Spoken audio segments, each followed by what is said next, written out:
you, Lord Jesus.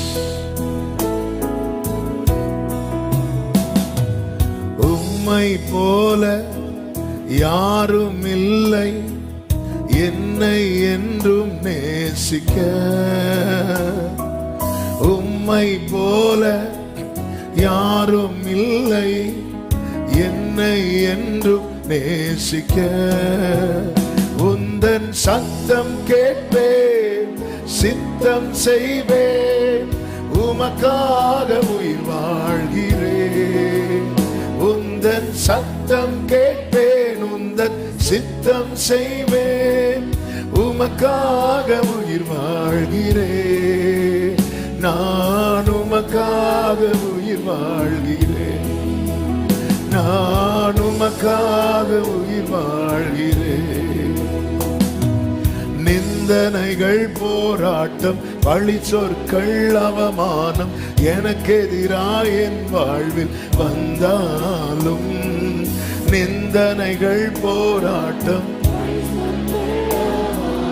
எனக்கு எதிராய் என் வாழ்வில், உந்தன் சத்தம் கேட்பேன், சித்தம் செய்வேன், உமக்காக உயிர் வாழ்கிறேன்.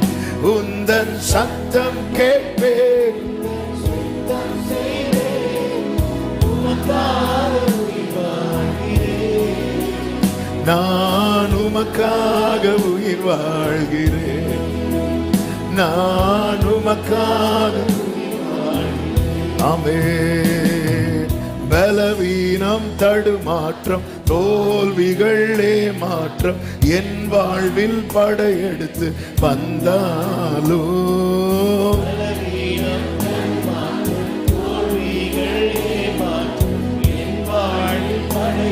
சொல்ல விரும்புறவங்க கைகளை உயர்த்தி, உந்தன் சத்தம் கேட்பேன், சித்தம் செய்வேன், உமக்காக உயிர் வாழ்கிறேன். உந்தன் சத்தம் கேட்பேன், உந்தன் உமக்காக உயிர் வாழ்கிறேன். நான் உமக்காக உயிர் வாழ்கிறேன், நான்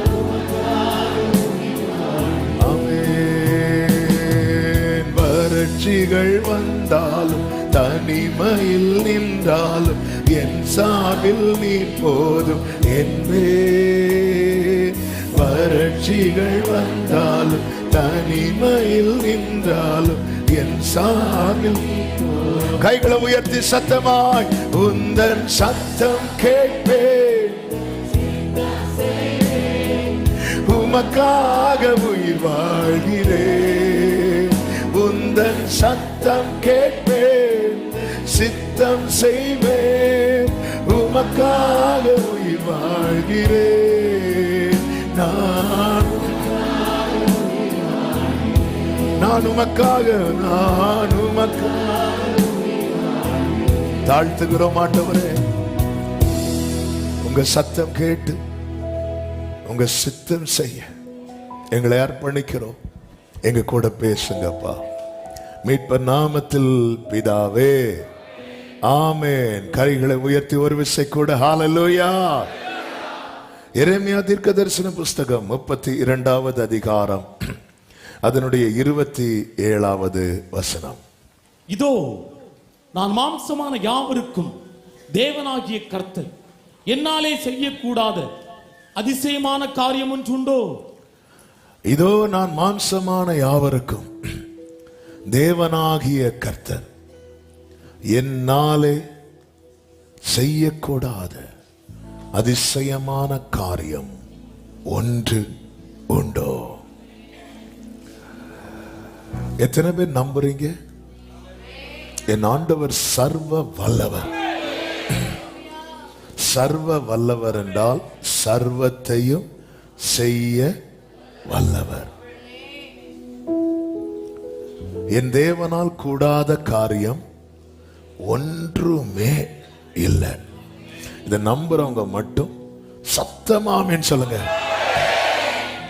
ஆமென். ஒரு சிலர் எழும்பி விட்டார்கள். அதுக்குதான் தேவனால் கூடாத காரியம் ஒன்றுமே இல்லை. இது எப்படி ஆகும்?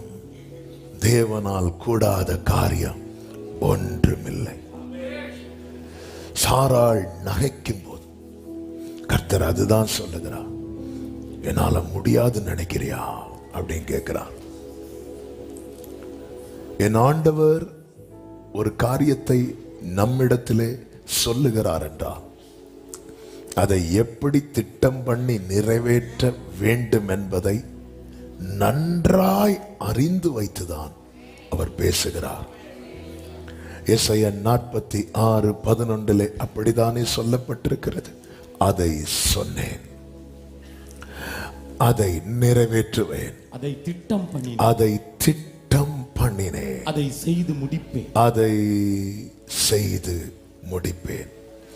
நினைத்ததை நிர்ணயிக்கிறவர், நிர்ணயித்ததை நிறைவேற்றுகிறவர் இவர்தான் நாம் ஆராதிக்கிற நம் ஆண்டவராகிய இயேசு கிறிஸ்து.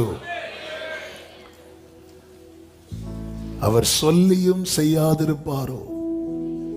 அவர் வசனித்தும் நிறைவேற்றாதிருப்பாரோ?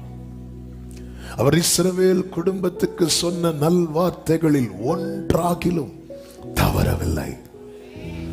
என் ஆண்டவர் ஒன்ன செய்யணும்னு நினைச்சிட்டார்னா அது செய்து முடிப்பார். இந்த நம்பிக்கை இருந்ததுனாலதான் துன்பத்தில் நடுவில் நடந்த போதிலும் தாவீது சொல்லுகிறான், கர்த்தர் எனக்காக யாவையும் செய்து முடிப்பார். இன்னைக்கு நீங்க இருக்கிற சூழ்நிலை என்பது ஒருவேளை துன்பத்தின் நடுவில் இருந்தாலும் இந்த வார்த்தையை சொல்ல முடியுமா? எல்லாம் இழந்து ஒன்றும் இல்லாத நிலையில் இருந்த போதிலும் இந்த நம்பிக்கை இருந்ததுனால யோபு சொல்லுகிறார், எனக்கு குறித்திருக்கிறதை அவர் நிறைவேற்றுவார். என ஆண்டவர் அப்படி நம்பினாங்க, அவர் அப்படி நம்பினாங்க. நம்ம ஆண்டவர் மேல் வைத்திருக்கிற நம்பிக்கை எப்படிப்பட்டது என்பதை நமக்கு உணர்த்த பரீட்சை என்றே தெய்வம் அனுமதிச்சார். பரிகாரமே அவர் பரீட்சை வைக்கிறார். உபாகமம் 8:2 சொல்லப்பட்டிருக்கிறது. அவர் உன்னை சோதிக்கிறது எதற்கு தெரியுமா? உன் இருதயத்தில் உள்ளதை நீ அறியும் படிக்கு. இஸ்ரவேல் ஜனங்கள் இருதயத்துல என்ன இருக்கு தெரியுமா? எகிப்து இருக்கிறது. அது இஸ்ரவேலர்கள் வெளியே வந்ததும் இஸ்ரவேலர் நினைச்சிட்டாங்க எல்லாம் முடிஞ்சு, கானான் பாலு தேனு, பாலு தேனு, பாலு தேனு.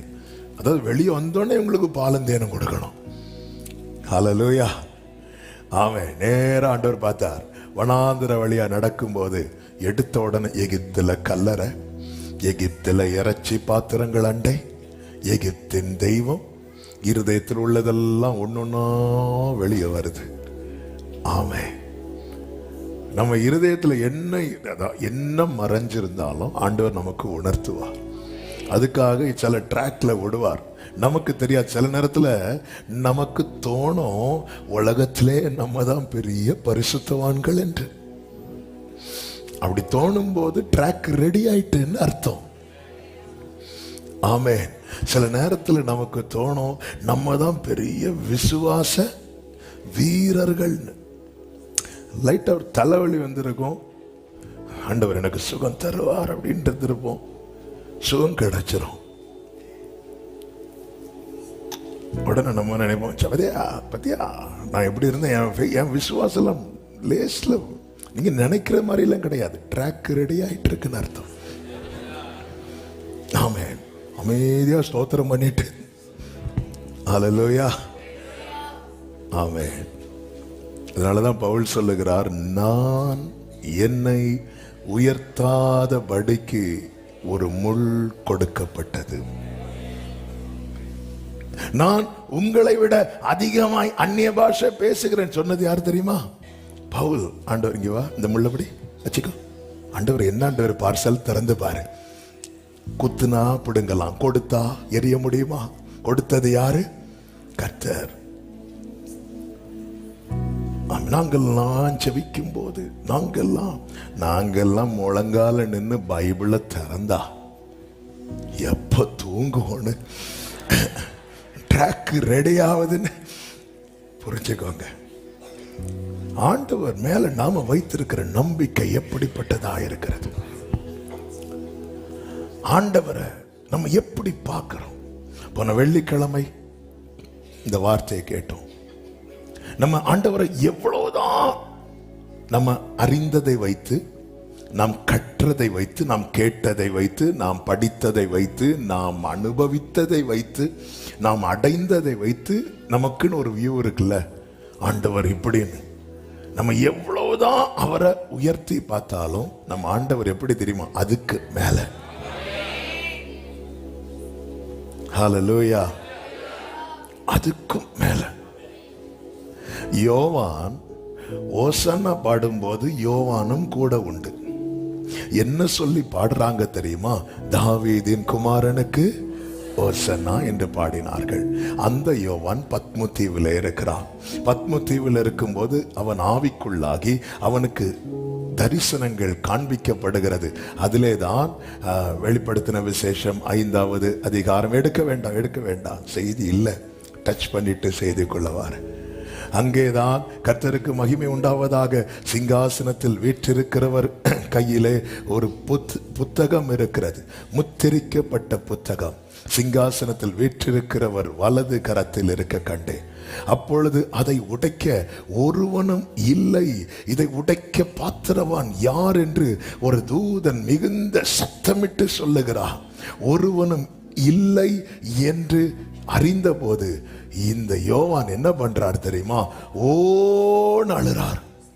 ஒருவனும் அந்த புஸ்தகத்தை திறந்து வாசிக்கவும் அதை பார்க்கவும் பாத்திரவானாக காணப்படாததினால் நான் மிகவும் அழுதேன் என்கிறார். அப்படி அழுத போது முப்பர்களில் ஒருவன் அவனை பார்த்து சொல்லுகிறார், நீ அழ வேண்டாம், இதோ யூதா கோத்திரத்து சிங்கமும் தாவீதின். இவர் என்ன பாடுறாரு? தாவீதின் குமாரன். அவரும் கேட்டுட்டு கழுத மேல இருந்துட்டு கேட்டுட்டு அதாவது நம்ம ஒண்ணும் இல்லைன்னாலும் நம்மளை குறைச்சு சொன்னாலே நமக்கு வலிக்கும் இல்ல? நம்ம ஒண்ணும் இல்லைன்னாலும் ஆமே. என்ன பிரதர் டல்லா இருக்கிறீங்க? அது என்ன அசிங்கப்படுத்திட்டாங்க. ஏன் ஃபங்க்ஷன்ல ஏன் பேரை அசிங்கப்படுத்திட்டாங்க? உங்க பேரை போட்டாங்க, பக்கத்துல டிகிரி போடல. எவ்வளவு பிரதர் டெம்பரேச்சர்? நமக்கு ஒண்ணு இல்லைன்னாலும் நம்மளை ஏதாவது பேசுறதுல ஒண்ணு சார், அவங்க சார்னு சொல்ல விட்டுட்டாங்க, அவங்க உயர் திரு என்று சொல்ல விட்டுட்டாங்க. இனி மறை திரு தான் சொல்லணும். எல்லாம் விட்டுட்டாங்க. அதாவது நம்மளை கொஞ்சம் குறைச்சி ஏதாவது சொன்னாலே நமக்கு. ஆனா அவர் பாருங்க, அவ்வளோ பெரிய தேவன். தாவீதே அவரை ஆண்டவரே என்று சொல்லி இருக்க, அவரை கழுத மேல உட்கார வச்சு தாவீதின் குமாரனுக்கு ஓசன் அவரும் கேட்டுட்டு பாடு அப்படி ரசிச்சுட்டு போறாரு. அந்த யோவானை இப்போ பத்ம தீவுல கொண்டு விட்டுட்டு, யார் இது? அவர் யார் தெரியுமா? யூதா கோத்திரத்து சிங்கமும். எனக்கு தெரிஞ்சது அவர் ஆட்டுக்குட்டி. ஆமென். அடிக்கப்பட்ட ஆட்டுக்குட்டியை மட்டும்தான் உனக்கு இதுவரை தெரியுது. ஆளுகிற சிங்கம் அவர். யூதா கோத்திரத்து சிங்கமும் தாவீதின் வேறுமானவர். இவர்தான் நான் ஆராதிக்கிற ராஜாதி ராஜா, கர்த்தாதி கர்த்தர். சகமலகதரா. இவர் கேட்கிறார், இவர் சொல்லுகிறார், என்னால் செய்யக்கூடாத அதிசயமான காரியம் ஒன்று உண்டோ. ஹல்லேலூயா. என் ஆண்டவர் காலங்களுக்கு உட்பட்டவர் அல்ல, காலத்தையும் சமயத்தையும் மாற்றுகிறவர். யோசுவாவுக்கு யுத்தம் முடிய டைம் ஆச்சு. ஆண்டவர் என்ன பண்ண, நீ பேசு சூரியனை பார்த்து. சூரியனை நெல்லுன்றார், நிக்குது. ஆமென், ஹல்லேலூயா. நமக்கு சூரியன் ஓடுது. ஏன் தெரியுமா? சூரியன் நிற்கும் போது சும்மா இருந்துட்டு இல்ல, நிற்கும் போது சும்மா இருந்துட்டு இந்த 3 மணிக்கு ஒரு எக்ஸாம் இருக்கும். அந்த முடிஞ்சு கடைசி அந்த 10 நிமிஷம், ஆமா, அங்க புறா சிறகடிக்கிற சத்தம் கேட்கும். அவ்வளவு நேரம் சும்மா இருந்துட்டு ஆமென் இருந்து யோசிச்சுட்டு, இது இந்த புத்தகத்தில் உள்ளதுதானா? கடைசியில் டைம் ஆச்சு, 5 நிமிஷம். உனக்கு சூரியன் நிற்கும், உன் வண்டியில ஏறி உட்காரும். சூரியன் நிற்கும் போது ஃபுல்லா சும்மா இருக்கு. யோசுவா அப்படி அல்ல, அவன் இரவு முழுவதும் நடந்து வந்தான். ஒரு செகண்ட் வேஸ்ட் பண்ணல. ஆனா அவனுக்கு வேலை முடியல. அவனுடைய திராணிக்கு முடிஞ்சது இவ்வளவுதான். அதனால ஆண்டவர் கிரேஸ கூட்டி கொடுக்கிறார். அதுதான் சூரியன். நில்ல, சூரியன் அங்க நிக்கவை. உன் திராணி, உனக்கு கொஞ்சம் பலன் இருந்தும் நீ என் நாமத்தை மறுதலியாதபடியா இதோ திறந்த வாசலை உனக்கு முன்பாக வைக்கிறேன். ஆமென் சொல்லுங்க பார்க்கலாம். மார்க்கு சுவிசேஷம் 5வது அதிகாரத்தை எடுத்துக்கொள்வோம். இதிலிருந்து சில காரியங்களை சொல்லி ஜெபிக்க விரும்புகிறேன். 5வது அதிகாரத்தின் 4வது வசனத்தில் இப்படி சொல்லப்பட்டிருக்கிறது. அவன் அநேகம் தரம் விலங்குகளினாலும் சங்கிலிகளினாலும் கட்டப்பட்டிருந்தும் சங்கிலிகளை முறித்து விலங்குகளை தகர்த்து போடுவான். அவனை அடக்க ஒருவனாலும் கூடாதிருந்தது. இந்த மார்க்கு சுவிசேஷம் 5வது அதிகாரத்தில் 3 சம்பவங்கள் சொல்லப்பட்டிருக்கிறது. அந்த 3 சம்பவங்களுமே ஒருத்தருக்கும் செய்ய முடியாதது. இயேசு செய்த எல்லாமே ஒருத்தருக்கு செய்ய முடியாதுதான். அதே போல 12 வருட பெரும்பாடுள்ள ஸ்திரீயை குறித்து சொல்லப்பட்டிருக்கிறது. ஒரு மருத்துவராலும் அவளை குணமாக்க முடியவில்லை. அப்படியே 12 வயது மகள் எவிருவின் மகள், ஒரு காலம் ஒருவரும் கண்டிராத செயலது. இங்கே 6000 பிசாசுகள் ஒரு வாலிபனுக்குள்ளே, ஒருவனாலும் அவனை அடக்க கூடாதிருந்தது. அதாவது நல்ல கவனி, நமக்கு ஒண்ணு முடியலன்னு வச்சுக்கோங்களேன், நம்ம என்ன செய்வோம்? ஒண்ணு நமக்கு என்னெல்லாமோ ட்ரை பண்ணி பார்த்து முடியல, என்ன பண்ணுவோம்? கரெக்ட், விட்டுரும். அப்படி விடப்பட்டவன்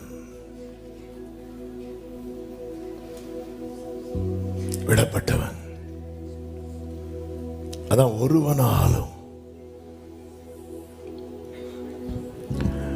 இப்பொழுதுதான் இயேசு வரார்.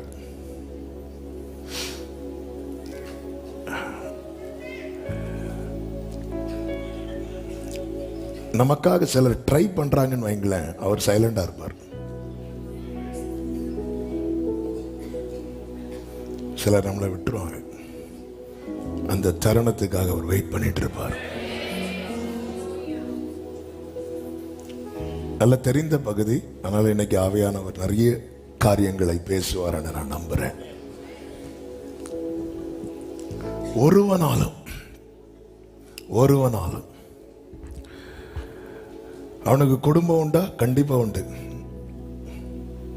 சொந்தங்கள் உண்டு, உறவுகள் உண்டு.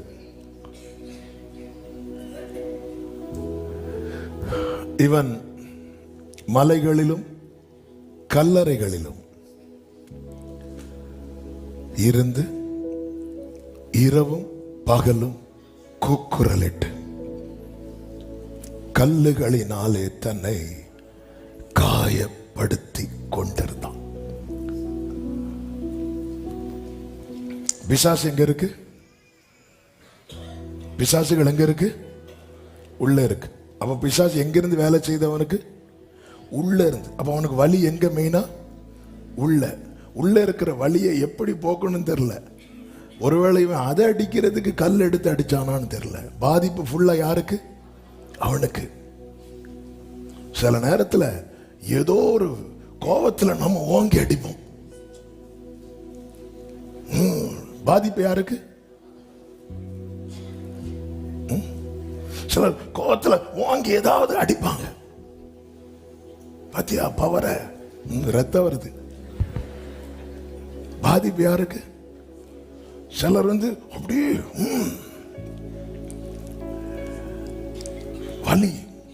வலியில என்ன பண்ணும் தெரியல, காயப்படுத்தி கொண்டிருப்பான். இப்பொழுது இயேசு மறுகரையில் இருந்து மார்க் 4:35 சொல்லப்பட்டிருக்கிறது, அக்கரைக்கு போவோம் வாருங்கள் அப்படிங்கிறார். அக்கரைக்கு. கர்த்தருடைய பரிசுத்த நாமம் மகிமைப்படுவதாக. அவர் புறப்பட்டு வரும்போது சமுத்திரம் கொந்தளிக்குது, காற்று பலமாய் வீசுகிறது. வேதம் சொல்லுகிறது, கர்த்தர் அதட்டினாராம். 39 அவர் எழுந்து காற்றை அதட்டி, என் ஆண்டவர் எழுந்தருளினாலே போதும், சத்துரு ஆட்டங்காண ஆரம்பிச்சிருவான். அல்லேலூயா, ஆமென், ஆமென். உண்மையில பிரச்சனை இப்ப யாருக்கு சொல்லுங்க? இல்ல, உண்மை இந்த வாலிபனுக்கு இப்ப பிரச்சனை. வாலிபன் யார் பாதிக்கப்பட்டிருக்கிறா? இப்போ நான் சொல்ற வேர்ட கரெக்டா கேட்கணும். யார் பாதிக்கப்பட்டிருக்கிறா? ஓகே, இப்போ இந்த கடல்ல தத்தளிக்கிறது எது? படகு. எந்த படகு? இயேசு இருந்த படகு. நீ பிரசனத்தை சுமக்கிறவன். சில தத்தளிப்பு உன் வாழ்க்கையில முகாந்திரம் இல்லாம வர்றது எதுக்கு தெரியுமா? பாதிக்கப்பட்ட சிலரை விடுவிக்க கர்த்தர் ஒன்ன நியமித்திருக்கிறார்.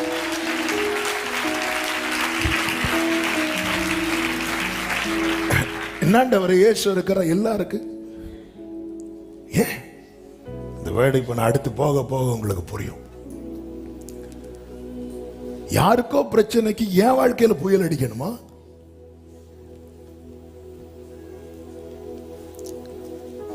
யாருக்கோ பிரச்சனைக்கு ஏன் படகு தத்தளிக்கணுமா? யாருக்கோ பிரச்சனைக்கு நீ யாருக்கோன்னு பார்க்காத, யாருக்கோன்னு பார்க்காத. உனக்குள்ள இருந்த இயேசு அந்த பிரச்சனையை பார்க்கிறார். உனக்குள்ள இருந்து இயேசு அந்த பிரச்சனையை பார்க்கிறார். ஆண்டவர், எனக்கே 1000 பிரச்சனை ஆண்டவரே. யாருக்கோ பிரச்சனைக்கு ஏன் துக்கம், ஏன்பா நஷ்டம் ஆகணும்? யாருக்கோ பிரச்சனைக்கு நான் ஏன்பா கஷ்டப்படணும்? யாருக்கோ பிரச்சனைக்கு நான் ஏன்பா என் வாழ்க்கையில ஆண்டவரே இந்த புயல் அடிக்கணும்? இந்த கேள்விகளோடு யாராவது இதை கேட்டு கொண்டிருப்பீர்களே, ஆனால் உன்னை கர்த்தர் எப்படி வைத்திருக்கிறார் தெரியுமா? பிரசனத்தை சுமக்கிற வாகனமாக.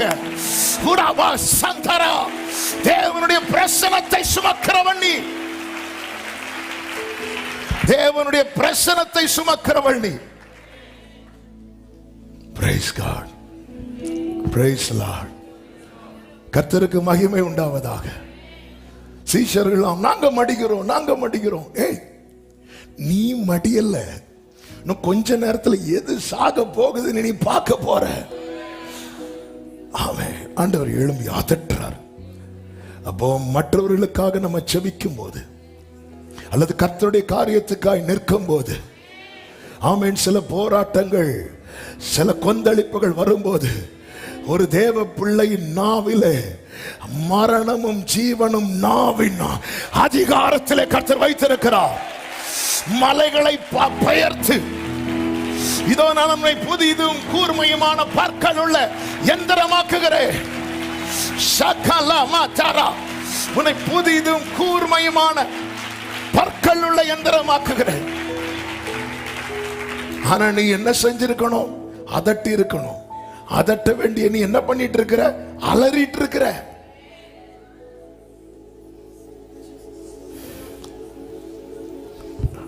பேதுருவே, உங்க மாமி வீட்டுக்கா கூட்டிட்டு போற இயேசுவே? இல்ல இல்ல. அப்போ நீ அலறதுல ஒரு அர்த்தம் இருக்கு. அவர்ல உன்னை கூட்டிட்டு போறாரு, நீ அலற. நீயா இயேசுவை கூட்டிட்டு போற? இயேசுதான உன்னை கூட்டிட்டு போறாரு. நீ போட்ட டிராக்ல எல்லாம் பயணித்து தளர்ந்து வந்ததுனாலதான் அவர் போட்ட டிராக்ல உன்னை நடத்துறாரு. இந்த கொந்தளிப்பை நீ ஃபேஸ் பண்ணாத, அவர் ஃபேஸ் பண்ணுவார்.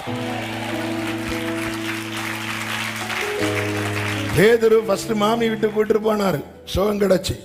இப்ப இயேசு பேதுரு கூட்டிட்டு போறாரு, அக்கறைக்கு போவோம் வாருங்கள் சொல்லி கூட்டிட்டு போறாரு. ஏன் இந்த கொந்தளிப்பு? ஏன்னா அங்க வேற பிரச்சனை. நமக்கு எதுக்கு வம்பு? யாருக்கோ பலவீனத்துக்கு நம்ம ஜெபம் பண்ணி ஒரு வேளை நமக்கு எதுக்கு?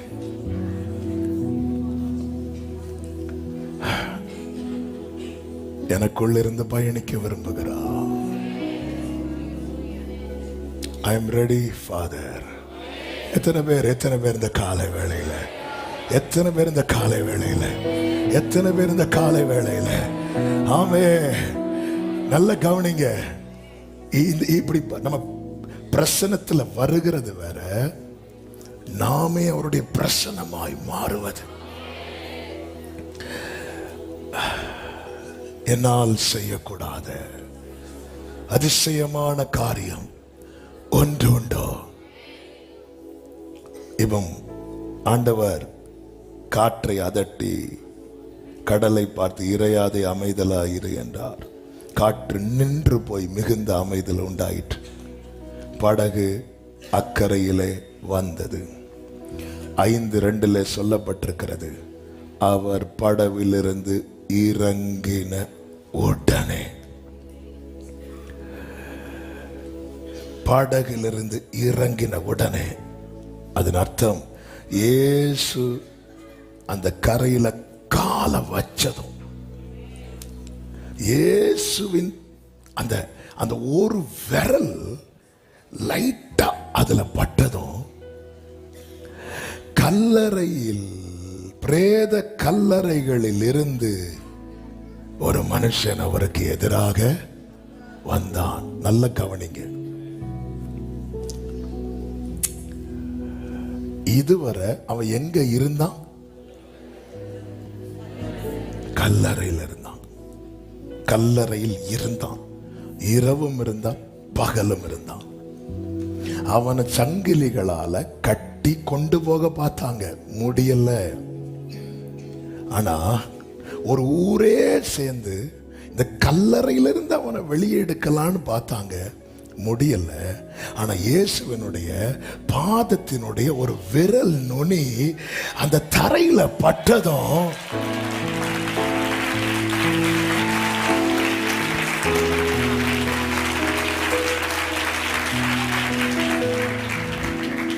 ஹல்லேலூயா,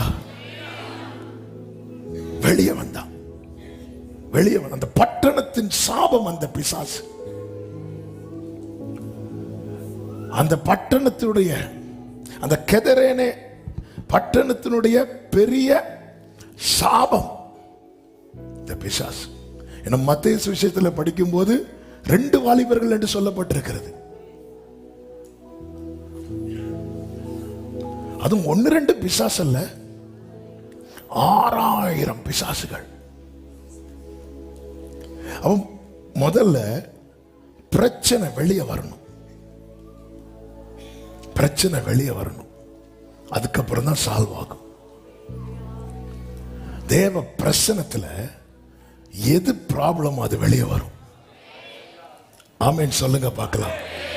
அப்போஸ்தலனாகிய பவுல் 275 பேரோடு கூட கப்பலில் பயணிக்கிறான். திடீரென்று யூரோக்ளித்தான் காற்று அடிக்குது. ஏன் இந்த காற்று அடிக்கணும்? இந்த காற்று அடிப்பதின் நோக்கம் என்ன? நோக்கம் ஒன்றுதான், இந்த பவுலை எப்படியாவது இந்த மெலித்தா தீவுல போடணும், அவ்வளவுதான். அந்த தீவுல ஒரு சாபம் இருக்கிறது, சர்ப்பம். வேற யார் போனாலும் சால்வ் ஆகாது. அந்த தீவுல அந்த சர்ப்பம் இருந்ததுனால அந்த தீவுல இருக்கிற அத்தனை பேரும் வியாதியில இருந்தாங்க. எல்லாத்தையும் எடுத்து வாசிக்க டைம் இல்ல. ஆனா எங்கேயோ பயணித்து கொண்டிருந்த கப்பலை நோக்கி ஒரு காற்று வந்து அடிக்குது. பிழைப்போம் என்கிற நம்பிக்கை ஏற்ற போது தூதனை அனுப்பி சொல்றார், நீ சாட்சியா நிக்கணும். ஓகே, அதுக்கப்புறம் விட்டுருக்க வேண்டியதானே, சாட்சியா நிக்கணும், அதுக்கு தானே போயிட்டு இருக்கிறோம். இல்ல, நீ ஒரு தீவுல விழணும், நீ அங்க போகணும். இல்ல, பவுல் எழும்பி சொல்றாரு, ஆனால் ஒரு தீவுல விழ வேண்டியதா இருக்கும், விழ வேண்டியதா இருக்கும். பவுல் கப்பல் போய் சேர்ந்து கப்பல்ல இருந்து இறங்கி போகல. சென்னையிலிருந்து நாகர்கோயிலுக்கு வந்து பஸ் நம்ம வீட்டுக்கு முன்னாடி நின்னதும் இறங்கி பாய் சொல்லிட்டு போகல.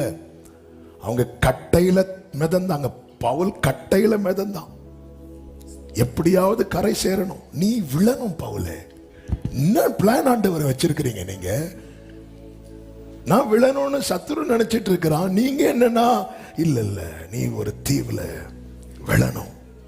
அப்போஸ்தலர் 27 அதனுடைய 25 26 சொல்றார், எனக்கு சொல்லப்பட்ட பிரகாரமாகவே நடக்கும் என்று தேவனிடத்தில் நம்பிக்கையாய் இருக்கிறேன்.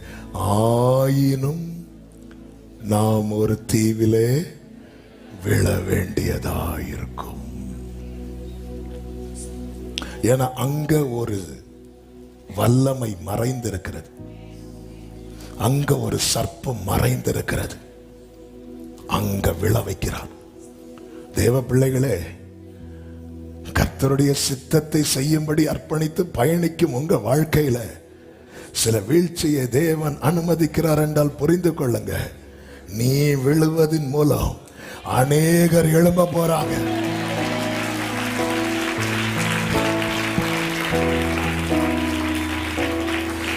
இருபத்தி 28 சொல்லப்பட்டிருக்கிறது, வாசியுங்கள். நாங்கள் தப்பி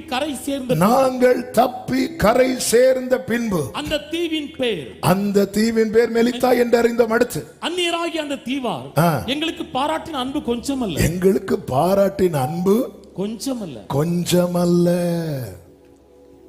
பவுல் விடல. அந்த வேளையிலே பிடித்திருந்த மழைக்காகவும் குளிருக்காகவும் அந்த வேளையிலே பிடித்து, அந்த இடத்துல மட்டும் கர்த்தர் மழையை அனுப்பலைன்னா குளிர். ஏன் குளிர் வந்துச்சு? ஒரு புறம் மழை, இன்னொரு புறம் இவங்க கடல்ல. தேவன் அனுமதிக்கிற ஒவ்வொன்றுக்கும் பின்னாக ஒரு டிவைன் பர்பஸ் இருக்கிறது. டிவைன் பர்பஸ் மாம்சீகமா உள் வாங்கவே முடியாது. ஆண்டவரே, நான் சாட்சியா நிக்கணுங்கிறது உங்க பிளான்னா இந்த காற்று அடிச்சிருக்க வேண்டாம். இந்த காற்று அடிக்காம இருந்ததா கப்பல் நேரம் அங்கதானே போயிருக்கும், நான் போய் சாட்சியா நிப்பேனே. இல்ல, நீ விழணும். உங்களுக்கு அவ்வளவு சந்தோஷம், ஆண்டவரே நான் விழுறது. ஆண்டவரே, இந்த புயல் அடிக்கிறது சில நேரத்துல உன்னை கர்த்தர் எப்படி வைத்திருக்கிறார் தெரியுமா? அவருடைய பிரசனத்தை கேரி பண்ணுகிறவனா. அதனாலதான் அந்த விலையேறப்பட்ட பொக்கிஷத்தை இந்த மண் பாண்டத்துக்குள்ளே நாம் பெற்றிருக்கிறோம்.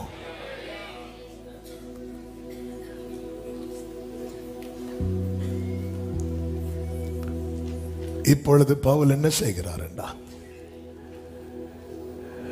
அந்த வேளையில் பிடித்திருந்த மழைக்காகவும் குளிர்க்காகவும் அவர்கள் நெருப்பை மூட்டி எங்கள் அனைவரையும் சேர்த்து கொண்டார்கள். அடுத்த வசனம், பவுல் சில விறகுகளை வாரி அந்த நெருப்பின் மேல் போடுகையில். பவுலுக்கு தெரியுமா இதுக்குள்ள பாம்பு இருக்குன்னு? தெரியாது. ஆனா பவுலுக்கு உள்ள இருக்கிறவருக்கு தெரியும். ஹல்லேலூயா. நமக்கு தெரியாது, உள்ள இருக்கிறவருக்கு தெரியும். உள்ள இருக்கிறவருக்கு தெரிஞ்சிட்டுனா அவர் என்ன சொல்லி இருக்கணும்? பவுலே, அந்த விறக தொடாத, இந்த விறக தொடு சொல்லி இருக்கணுமா? சொல்ல மாட்டேங்கிறாரு.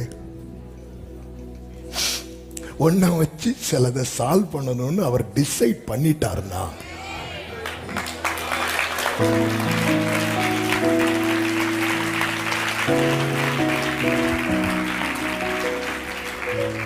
பித்தினியாவுக்கு போகணும்னு நினைக்கிறாரு. ஆவியானவர் சொல்ற போகாதங்கிறார். இங்க எல்லாத்தையும் சொல்றாரு, எல்லாத்தையும் சொல்றாரு. இந்த விறகு கடையில பாம்பு இருக்கிறத சொல்லல. இந்த தீவு அத்தனை பேரும் வியாதியில இருக்கிறான். அந்த தீவு தலைவர் வீட்டில இருந்து அவ்வளவு வியாதி, மாறி மாறி வியாதி. இது கடையில ஒண்ணு இருக்கு, தேவனுடைய கிரி அங்க நடக்கணும். அங்க நடக்கணும்னா இதற்கு காரணமா இருக்கிறது அழிக்கப்படணும். அதற்கு காரணமா இருக்கிறது அழிக்கப்படணும்னா அங்க அக்கினி வேணும். அபிஷேகம் பெற்றவன் இருக்கிற இடத்துல அக்கினி எரியும்.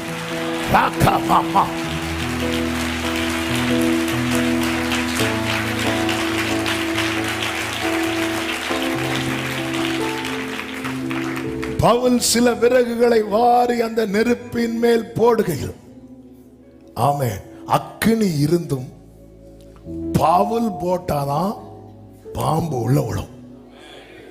வேற யாரு போட்டாலும் அக்கினி அதுவும் பார்த்து நம்ம இப்படிமோ அது இப்படிங்கோ.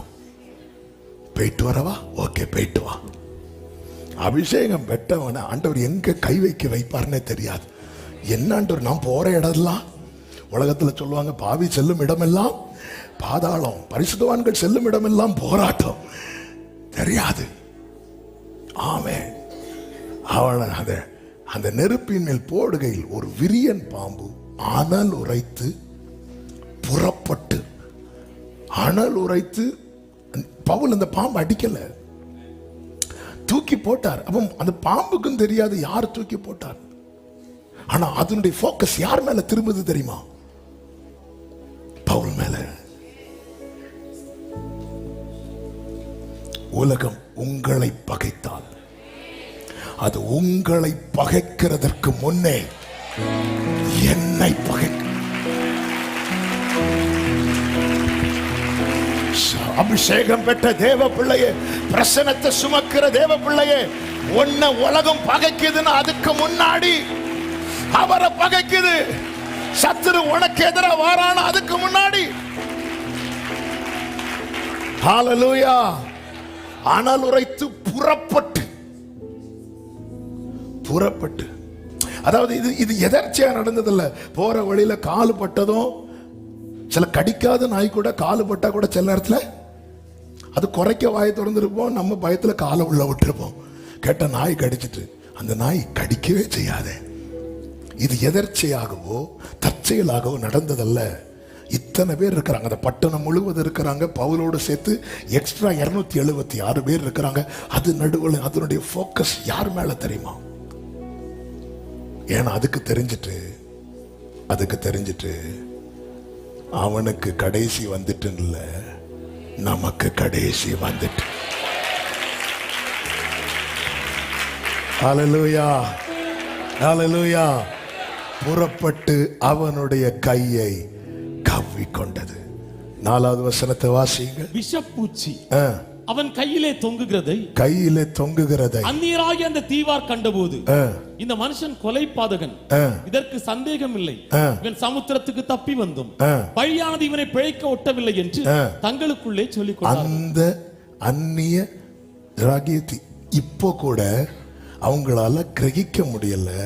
நம்ம இவ்வளவு வியாதியில் இருக்கிறதுக்கு காரணமே இந்த பொல்லாத சர்ப்பந்தான்னு தெரியல. ஆனாலும் நல்லா புரிஞ்சுக்கோங்க, அந்த டைம் வர்றது வரைக்கும் ஒரு தேவ பிள்ளை குற்றப்படுத்தப்பட்டு கொண்டே இருப்பான். ஆனா அவனுக்கு தெரியும் டைம் நெருங்குது. உண்மையில இருக்கிற குற்றச்சாட்டு அதிகரிக்கப்படுகிறது என்றாலே புரிந்து கொள். ஆமே. அவன் அந்த பூச்சியை தீயிலே உதறி போட்டு, ஒரு தீங்கும் பவுல் ஒரு தீங்கும் அடையாது இருக்க காரணம் என்ன? தீ. அந்த பாம்பு சாக காரணம் என்ன? தீ. அவருடைய தீ உனக்குள்ள இருந்தா நீ சேஃப் ஆயிருவ, சத்துரு அழிஞ்சிருவான். அவருடைய அக்கினி, அவருடைய பிரசனத்தை கேரி பண்ணு. டெய்லி உன்னுடைய டைரக்ஷனை மாத்துவார். இன்னைக்கு நீ நினைச்ச இடத்துக்கு போற வாரேன்னா ஒன் டைரக்ஷனை மாத்தி பிரயோஜனம் இல்லைன்னு அர்த்தம்.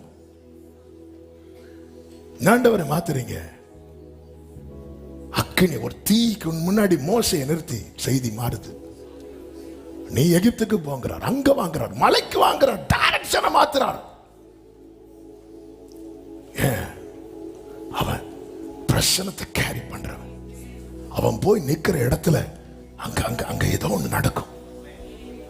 பவுல் சும்மா என்றானாலே உலகத்தை கலக்குகிறவர்கள் இங்க வந்துட்டாங்க.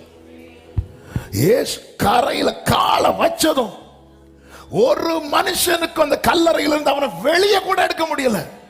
இவன் எதிர்கொண்டு வருகிறான். Amen. Praise the Lord. Paul பதறவில்லை, கதறவில்லை, உதறினான். ஏன்னா கர்த்தர் ஏற்கனவே சொன்னார், ஒரு தீவில் விழ வேண்டி இருக்கும். ஆமென். ஹல்லேலூயா. நான் விழுந்ததுனால தான் பார்த்தேன்.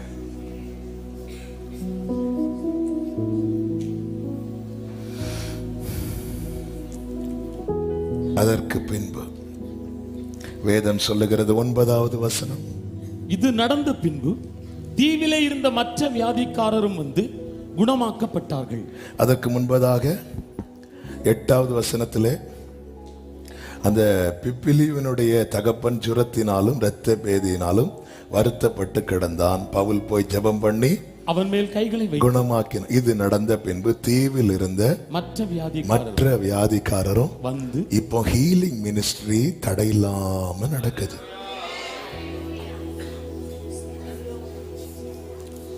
இந்த மினிஸ்ட்ரி முடிஞ்சதுக்கு அப்புறம் அடுத்த வசனத்தை வாசிங்க. அவர்கள் எங்களுக்கு அநேக மரியாதை செய்து நாங்கள் கப்பல் ஏறி போகிற போது எங்களுக்கு தேவையானவர்களை ஏற்றினார்கள். அவர்கள் எங்களுக்கு அநேக மரியாதை செய்து நாங்கள் கப்பல் ஏறி போகிற போது, அதன் அர்த்தம் என்ன தெரியுமா? ஒரு இடத்துல உன்னை கொண்டு போட்டாருன்னா கொத்து வாங்கிட்டு வர்றதற்கல்ல. ஹல்லேலூயா, ஹல்லேலூயா. சும்மா 4 அடி வாங்கிட்டு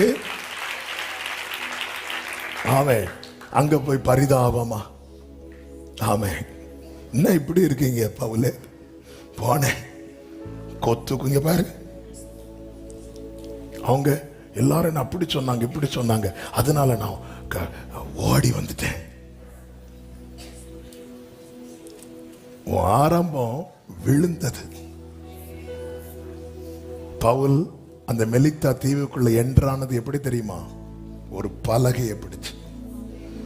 ஆனா மெலித்தா தீவுல இருந்து வெளியே போனது எப்படி தெரியுமா? கப்பல்ல. ஆமென். பலக கப்பல் இதல்ல மேட்டர். மேட்டர் உனக்குள் இருக்கிற தேவ பிரசனம்.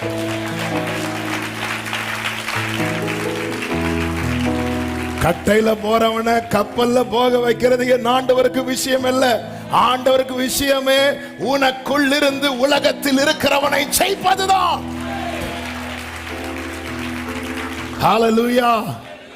அப்படிதான், அப்படிதான். 3 வருஷம் தேசத்துல மழை இல்லை, மழை இல்லை. பாகாலை வழிபடக்கூடியவர்களுக்கு ஒரு நம்பிக்கை உண்டு.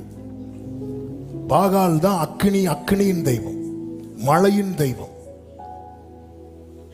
ஆண்டவர் எலியாவை கொண்டு சொல்றார், மழையே பெய்யாது பாக்குறியா, நான் சொல்லாம மழை பெய்யாது, ஏன்னா நான் ஜீவனுள்ள தேவனை ஆராதிக்கிறேன்.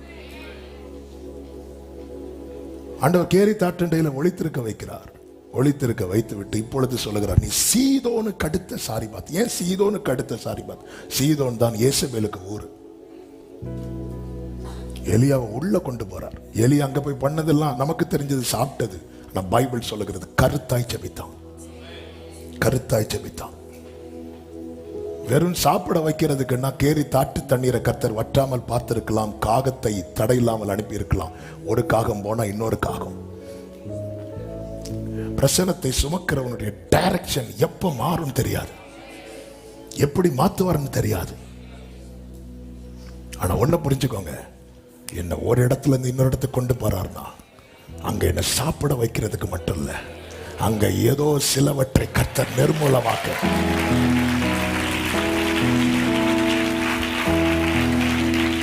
நாளைக்கு கர்மேல் பர்வதத்துல நீ போய் நிக்கணும், சூப்பர்.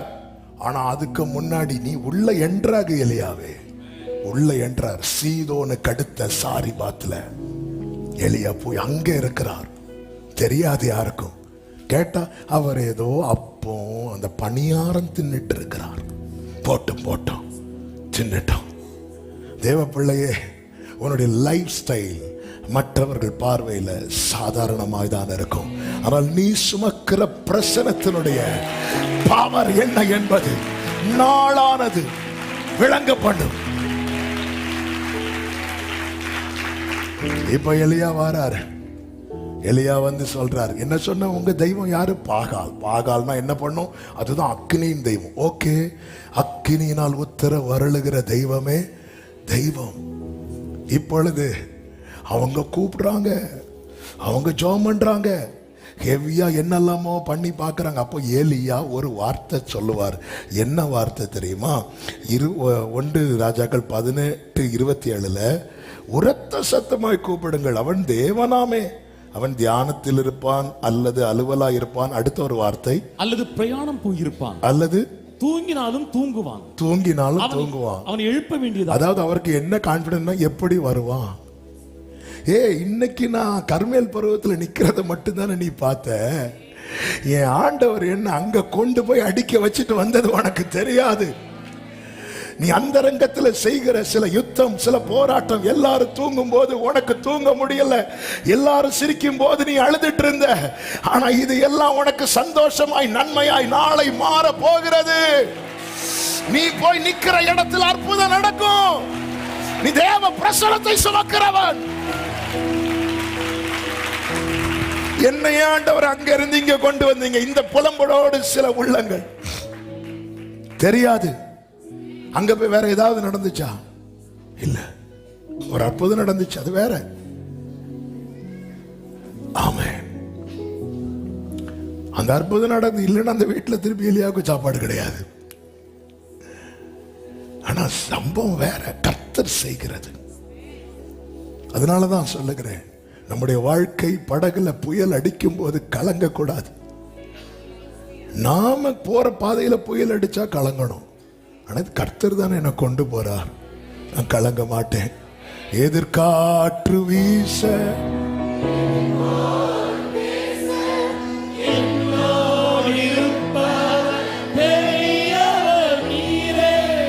எதிர்காற்று வீச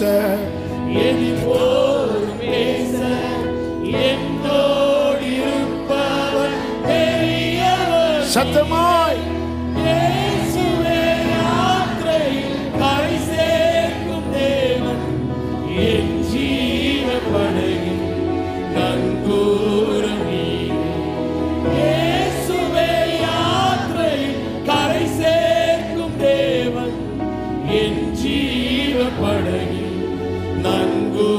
ஆமென். இப்பொழுது இயேசு கடற்கரையில் இறங்குகிறார். வேதம் சொல்லுகிறது, மார்க் 5:6 வசனங்களை வாசிங்கள்.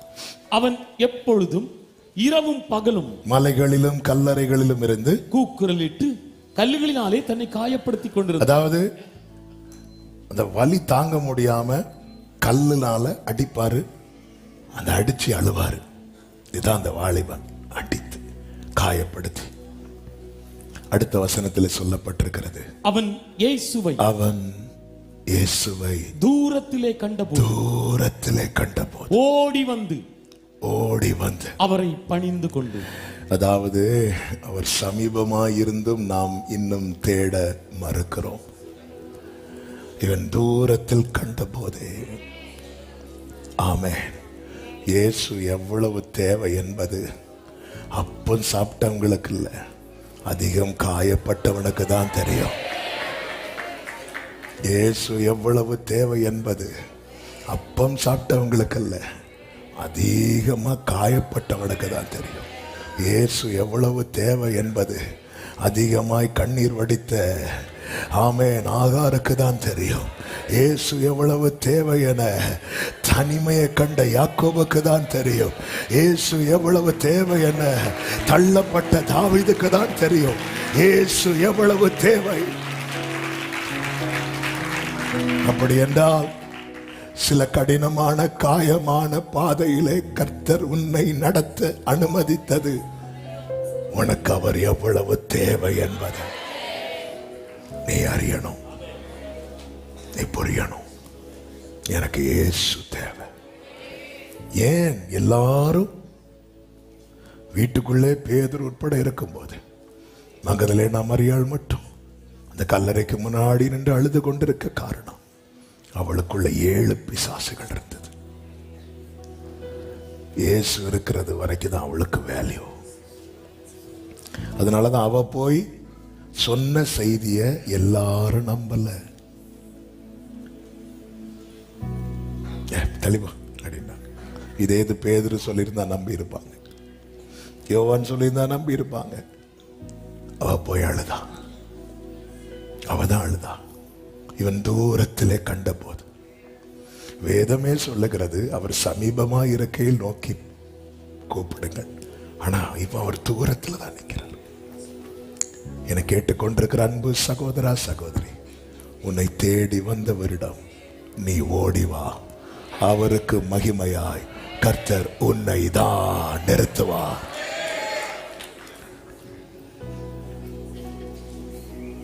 எனக்கு இயேசு எவ்வளவுக்கு தேவை. காயப்படி இரவும் பகலும்னா அவன் எப்ப என்ன தூக்கம் இல்லை, யாரு சாப்பாடு கொண்டு கொடுப்பா? அவனை தான் விட்டுட்டாங்களே, வஸ்திரம் கூட இல்லை, ஒண்ணுமே இல்லை, கல்லறையில் இருக்கிறான். வேணா இடையில இடையில வந்து பார்த்துருப்பாங்க, இருக்கிறானா போயிட்டானா. போயிட்டானா நம்ம கடமைக்கு மண் எடுத்து போட்டுட்டு வந்துடலாம்.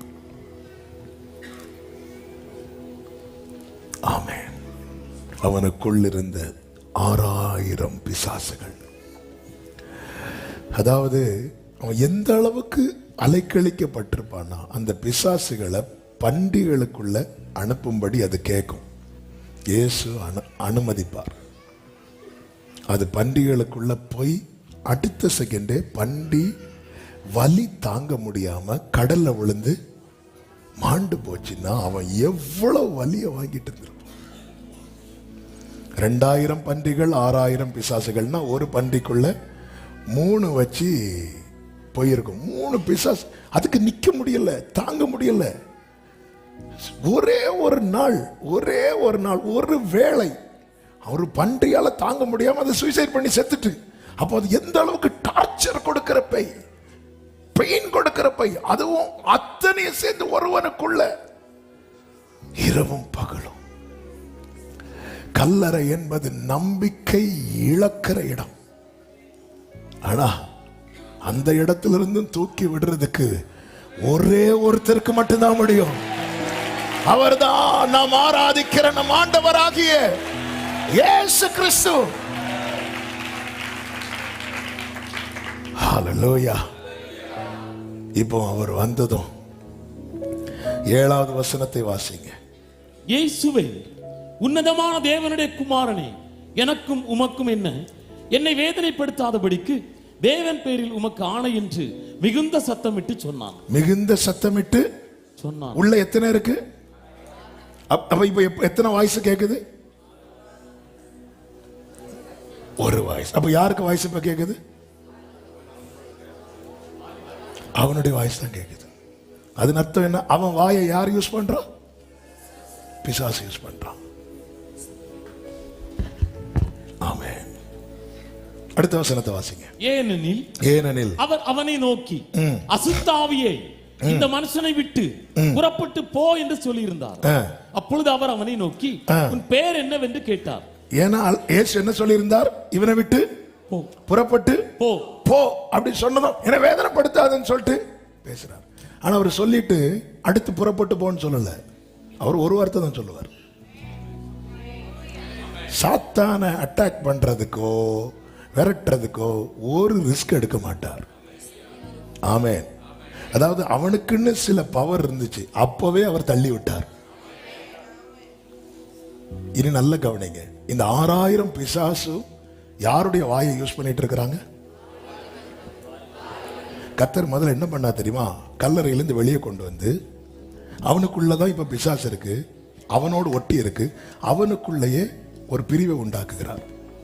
அடுத்த வசனத்தை நீங்க படிச்சீங்கன்னா தெரியும். 12வது வசனம். அந்த பிசாசுகள் எல்லாம் அவரை நோக்கி, அந்த பிசாசுகள் எல்லாம் அவரை நோக்கி பன்றிகளுக்குள்ளே போகும்படி அவைகளுக்குள்ளே எங்களை அனுப்பும் என்று அவரை வேண்டிக் கொண்டார். அவரை வேண்டிக் கொண்டன. வேண்டிக் கொண்டான் தானே இருக்கணும். கொண்டன, வேண்டிக் கொண்டன. உள்ளே கர்த்தர் கட் பண்றார். முதல்ல தெரியாது, சில நேரத்தில் தேவனுடைய செயல் தெரியாது. அவர் வேர்ட அனுப்பிட்டார்னு வைங்கள, கிரிய உடனே ஆரம்பிச்சிடும். இப்போ உள்ள இருந்துட்டு இதுவரை அவன் வாயை யூஸ் பண்ணுது, இப்போ அவன் வாயை யூஸ் பண்ண முடியல. உடனே அது சொல்லுது, சரி எங்களை அனுப்பிவிடும். மரியாதை பண்ணி அந்த பண்டிகளுக்குள்ளே அனுப்பிவிடும். கட் பண்றார். ஏன்? இந்த வாய் இனி இயேசு யூஸ் பண்ண போறார். ஆமென். அனுப்பிவிடும். இந்த வசனம் உள்ள போயிட்டுன்னு வைங்களேன். எபிரேயர் 4:12 சொல்லப்பட்டிருக்கிறது, தேவனுடைய வார்த்தையானது ஜீவனும் வல்லமையும் உள்ளதாயும் இருபுறமும் கருக்குள்ள எந்த பட்டயத்திலும் கருக்கானதாயும் ஆத்மாவையும் ஆவியையும் கணுக்களையும் ஊனையும் பிரிக்கத்தக்கதாக உருவ குத்துகிறதாயும் இருதயத்தின் நினைவுகளையும் யோசனைகளையும் வகையறுக்கிறது. உள்ள வசனம் போயிட்டு பட்டயம் 1-2 ஒரே வெட்டுவான். எல்லா கொசுவும் மொத்தமா மாட்டும் போது பேட் யூஸ் பண்றவங்களுக்கு என்ன கொண்டாட்டமா இருக்கும் தெரியுமா? இல்ல, சிங்கிளா போய் தேடி அடிக்கிறதுக்கு எல்லாம் சேர்ந்து கேரல் பாடிட்டு இருக்கும் போது நம்ம போய் அப்படிதான் இருக்கும். மொத்த சலனத்தில் ஒவ்வொரு பிரச்சனையா வரும்போது அப்படி சைலண்டா இருப்பார். ஏன்னா அவருடைய அந்த வார்த்தைக்கு முன்னாடி வரட்டும், இன்னும் ஆண்டவரே பிரச்சனை இப்போ சால்வ் ஆகும், இன்னும் 3 பிரச்சனை இருக்கு, வந்து மொத்தமா சால்வ் பண்ணி தாரு. இதுவரை 6000 சேர்ந்து உன் வாயை யூஸ் பண்ணிட்டு இருக்கு. ஒரே வார்த்தை தான், புறப்பட்டு போ. உள்ள இப்போ யூஸ் பண்ண முடியல. அதனால அவைகள், அந்த பிசாசுகள் எல்லாம் அவைகள் வேண்டிக் கொண்டன. நல்ல கவனிங்க. சாத்தானுக்கு 3 விஷயம் நல்லா தெரியும். 1, அவர் தேவனுடைய குமாரன். படகுல வரும்போது சீஷர்கள் என்ன சொல்லிட்டு வருவாங்க தெரியுமா? இவர் யாரோ, நீ என்ன யாரோன்னு சொன்னா நான் யாருன்னு கேளுவா, வா சொல்லி கொடுங்கடே யாருன்னு. இயேசுவே உன்னதமான தேவனுடைய பிசாசுக்கு தெரியும். அது மாத்திரமல்ல, இன்னொரு விஷயம் நல்லா தெரியும். நம்ம 6000ல 6 லட்சம் பேர் வந்தாலும் இவர் தான் அதிகாரம் உடையவர். இந்த வேர்டை கவனிச்சீங்களா? இந்த பிசாசு கூட எங்க இருக்கணும் எங்க இருக்க கூடாதுன்னு டிசைட் பண்ணுகிற அந்த அத்தாரிட்டி யார்கிட்ட இருக்கு தெரியுமா? இல்லைன்னா போனா நான் போறேன், என் இஷ்டத்துக்கு போறேன், போக முடியுது. அந்த பண்டிகளுக்குள்ள போகிறதுக்கு கூட இந்த பிசாசுகளுக்கு யாருக்கு பெர்மிஷன் வேணும் தெரியுமா? ஜீசஸோட பெர்மிஷன் வேணும். சும்மா சொல்லல, உன்னை தொடுகிறவன்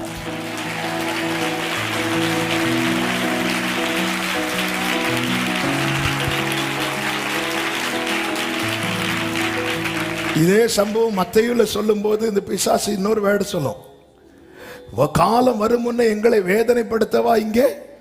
அவன் பிசாசுக்கு இன்னொன்னு தெரியுது, ஒரு ஹெவியான யுத்தம் பிளாட்ஃபார்மை போட்டு வச்சிருக்கிறார். கடைசியில் நமக்கு அடி கன்ஃபார்ம். அதான் வேண்டிக் கொண்டன. அதான் நீங்க போட்டிருக்கீங்கல்ல,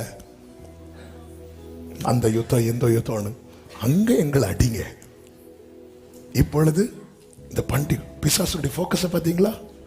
பிசாசுக்கு தெரியும் ஏன் பண்டிகளுக்குள்ளே இப்படி டச் பண்ண பைபிள் ஸ்டடி ஆயிரும், டைம் ஆயிட்டு. ஏன் பண்டிகளுக்குள்ளே? அது அன்கிளீன் அனிமல். பிசாசு எதை விரும்புது பார்த்தீங்களா? அசுத்தத்தை. இயேசுவும் அனுமதித்தார் அசுத்தத்துக்குள்ளே போக. ஆடுகளுக்குள்ளே போக அனுமதிக்கல. எனவேதான் இயேசு சொன்னார், நான் பரிசுத்தராய் இருக்கிறது போல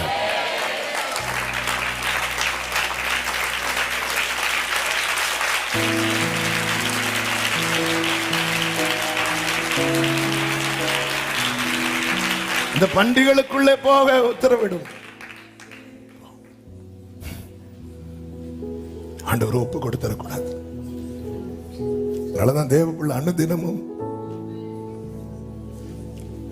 சுத்தம் விரும்பும் சுத்த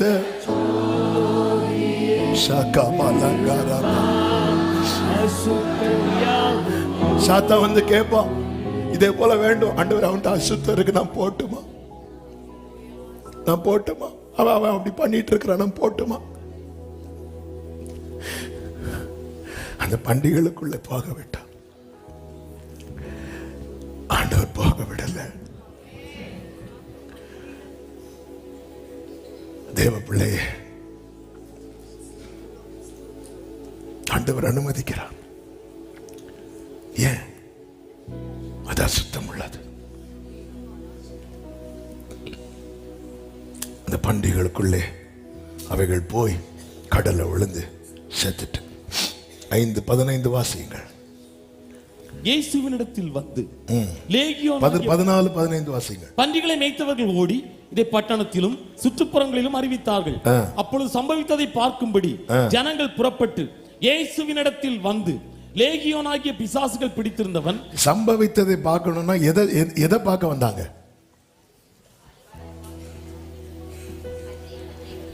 வாலிபனை பார்க்கறதுல உங்களுக்கு மேட்டர் கிடையாது. அவங்க வந்ததே பண்டிகளை மேய்த்தவர்கள் போய் சொன்னாங்கன்னு என்ன சொல்லியிருப்பாங்க? எங்க பண்டிகள் எல்லாம் போச்சு, இவர் அங்கிருந்து இப்படி இப்படி வச்சாரு, இது மொத்தமா போய் கடல்ல. அப்போ சம்பவித்ததை பார்க்க வந்தா, இயேசு கிட்ட வந்தா, இவனை எங்கேயோ பார்த்த மாதிரி இருக்க, உங்களை இவனை எங்கேயோ பார்த்த மாதிரி இருக்க, எங்கேயோ பார்த்த, ஏய் இது இவன் ட்ரெஸ் இல்ல, இப்ப எப்படி ட்ரெஸ் வந்துச்சு? இவன் கல்லறையில எல்லாம் இருந்தான், இவன் எப்படி இப்ப இயேசு பாதத்துல இருக்கிறான்? திரும்பி பார் சபையே, இன்னைக்கு எது இவன்ட்ட இல்லாதது உனக்கு வந்திருக்கு. நீ எங்கேயோ கல்லறையில இருக்க வேண்டியவன், இன்னைக்கு அவர் பாதத்தில் இருக்கிற. அவன் வஸ்திரம் தரித்து உட்கார்ந்திருந்து புத்தி தெளிந்திருக்கிறதை கண்டு. அவன்கிட்ட தான் வஸ்திரம் இல்லை, வஸ்திரம் தரித்துன்னு அவன்கிட்ட வஸ்திரம் இல்லை. ஏன்னா கல்லுகளால கிழிச்சு எல்லாம் கிழிஞ்சிட்டு. அப்போ இந்த வஸ்திரம் எங்க இருந்து வந்திருக்கும்?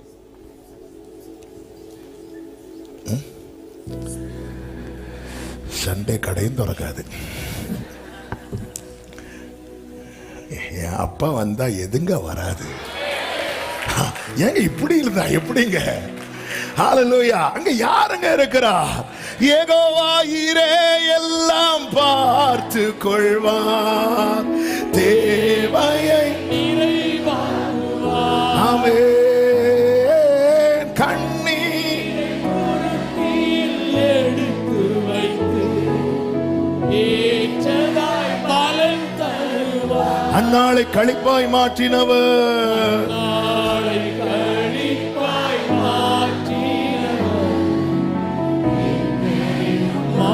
ஆமென். வெளிப்பட வைக்கிறார், பிடியை தளர்த்துகிறார். இனி எனக்கும் விக்கிரகங்களுக்கும் என்ன என்று எப்ராயிம் சொல்வார். அதுக்கப்புறம் பரிபூர்ண விடுதலை கொடுக்கிறார். அவன் வஸ்திரம் தரித்து உட்கார்ந்து புத்தி தெளிந்திருக்கிறதை கண்டு பயந்தார்கள். இதே போல கண்டு பயந்தார்கள் என்று வேதத்தில் இன்னொருவன் சொல்லி இருக்கிறான். அவன் யார் தெரியுமா? தாவீது. பயங்கரமான குழியிலும் உளையான சேற்றிலும் இருந்து என்னை தூக்கி எடுத்து கண்மலை மேல நிறுத்தி என் அடிகளை உறுதிப்படுத்தி அவரை துதிக்கும் புது பாடலை என் நாவிலே தந்தார். அநேகர் கண்டு பயந்து. அதன் அர்த்தம் என்ன? ஆமென்.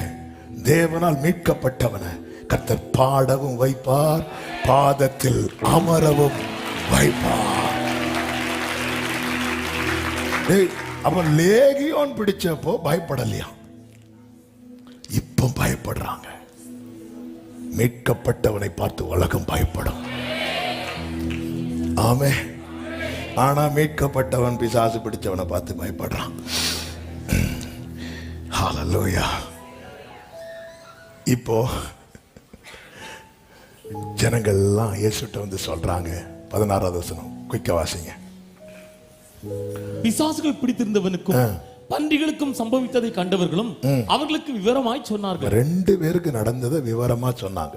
சொல்லும் போது இவங்க என்ன சொல்றாங்க தெரியுமா? அப்பொழுது ஆண்டவரே, இவன் எவ்வளவு கஷ்டப்பட்டான் தெரியுமா அப்படி சொல்லி ஃபீல் பண்ணல. அப்பொழுது தங்கள் எல்லைகளை விட்டு போகும்படி அவரை வேண்டிக் கொள்ள தொடங்கினார்கள். ஃபர்ஸ்ட் இதை செய்ய வச்சது யாரு தெரியுமா? பிசாசு. வேலை நடக்கல, உடனே ஊரே இழக்கி விடுறான். இங்க இனி வரக்கூடாது, இங்க இனி டிராக்ட் கொடுக்க கூடாது. ஆண்டவர் சரின்னு சொல்லிட்டு கிளம்புறார். அவர் சும்மா போவாரு, அவனை வச்சிட்டு போனார்.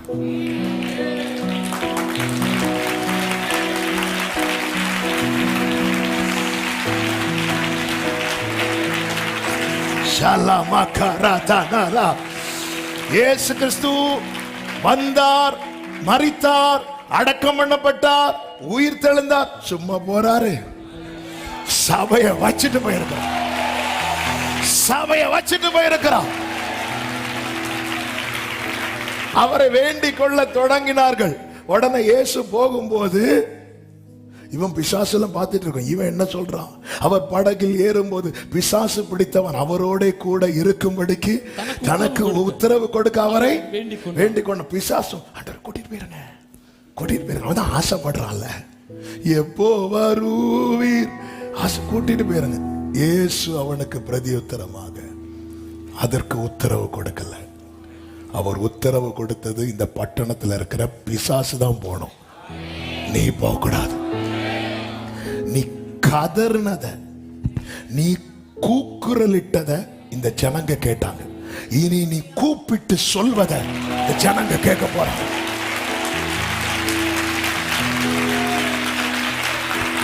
ஜீசஸ் ஆண்டவர் சொல்லுகிறார், நீ உன் இனத்தாரிடத்தில் உன் வீட்டிற்கு போய், அடுத்த வார்த்தை, கர்த்தர் உனக்கு இறங்கி உனக்கு செய்தவைகளை எல்லாம் அவர்களுக்கு அறிவி. என்ன ஆண்டவர் அவங்கள சொன்னது நீங்க போறீங்க? வசனம் வெறுமையா திரும்பாது. இயேசு வெறுமையா போக மாட்டார்.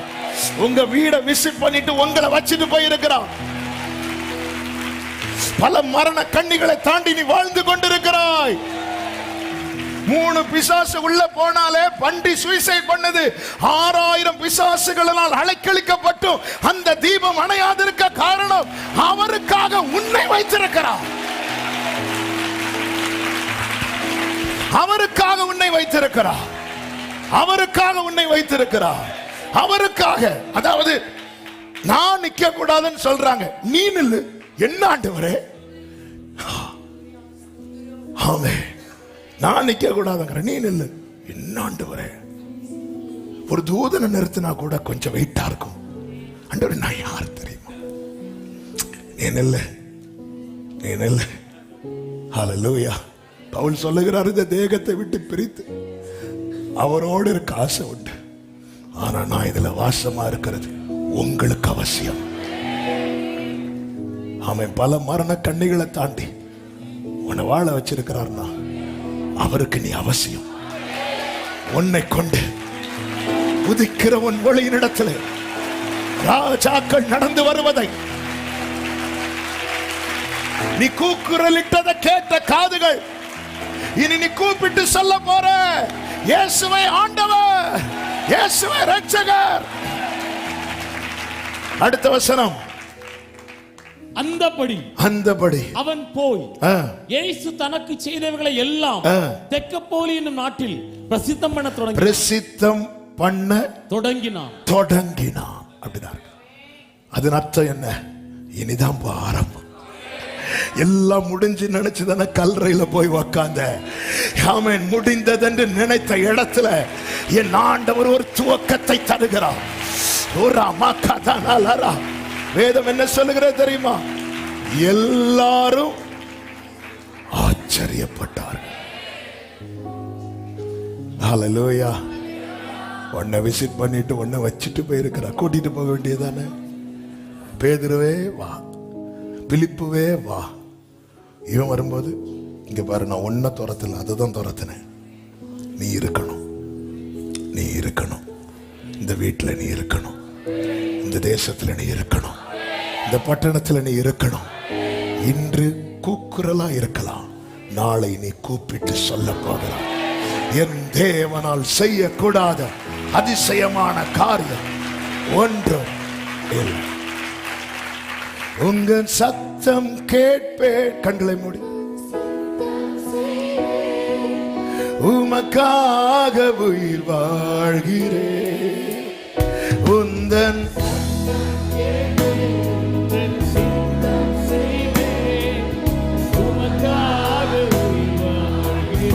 உலகான் படிட்டு நான் உமக்காக, நான் உமக்காக. கைகளை உயர்த்தி உம்மை போல, உம்மை போல என்னை என்றும் நேசிக்க, உம்மை போல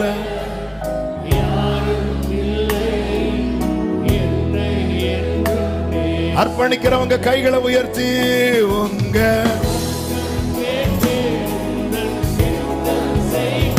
ஆமென். உமக்காக உயிர் வாழ்கிறேன். உந்தன் சத்தம் கேட்பேன், உந்தன் சித்தம் செய்வேன். உமக்காக உயிர் வாழ்கிறேன்.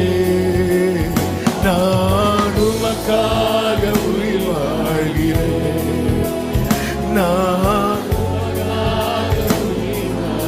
சொல்லுவோமா? வறட்சிகள் வந்தாலும், வறட்சிகள் வந்தாலும், தனிமையில் நின்றாலும், என் சார்பில் நீர் போதும் என்பேன்.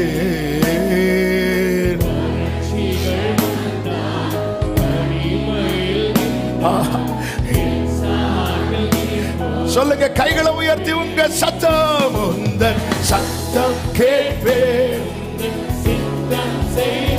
ஆமென். உமக்காக உயிர் வாழ்கிறேன்.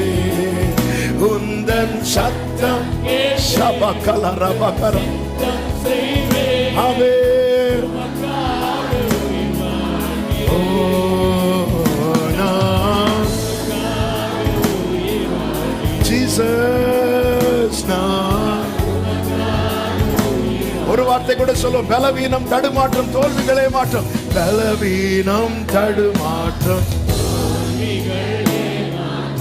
என் வாழ்வில் படையெடுத்து வந்தாலோ, தோல்விகளே மாற்றம். எத்தனை பேர் உண்மையா சொல்வீங்க? உந்தன் சத்தம், உந்தன் சத்தம் கேட்பேன். ஆமென். உமக்காக உயிர் வாழ்கிறேன். உந்தன் சத்தம் கேட்பேன், உந்தன் சித்தம் செய்வேன். ஆமென். நான் உமக்காக, நான் உமக்காக உயிர் வாழ்கிறேன். க்ளோரி. இப்போ விசுவாசத்தோடு சொல்லுவோம். என்ன வந்தாலும், என்ன வந்தாலும் ஆமென். என்னை மீட்பரை யார் கைவிட்டாலும், எனது இயேசுவை அகல ஆழ உயரமாய், அகல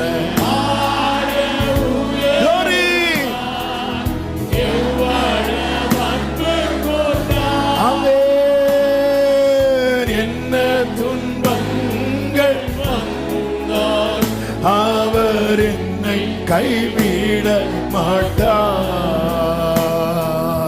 என்ன துன்பங்கள் வந்தாலும் காக்கும் வல்ல மீட்பர், காக்கும் வல்ல மீட்பர். ஆமென். விட்டுருவாரா? நீ அவருக்கு தேவை, நீ அவருக்கு தேவை. ஆமென். என்றுமே நல்ல கைகளை தட்டி ஆண்டவருக்கு மகிமை. அதிசயமானவைகளை செய்கிற கோடி நன்றி. தாழ்த்தி அர்ப்பணிக்கிறோம். ஒவ்வொருவரை ஆட்கொண்டு உமக்காய் நிறுத்துவீராக. இயேசு கிறிஸ்துவின் நாமத்தில் பிதாவே, ஆமென்.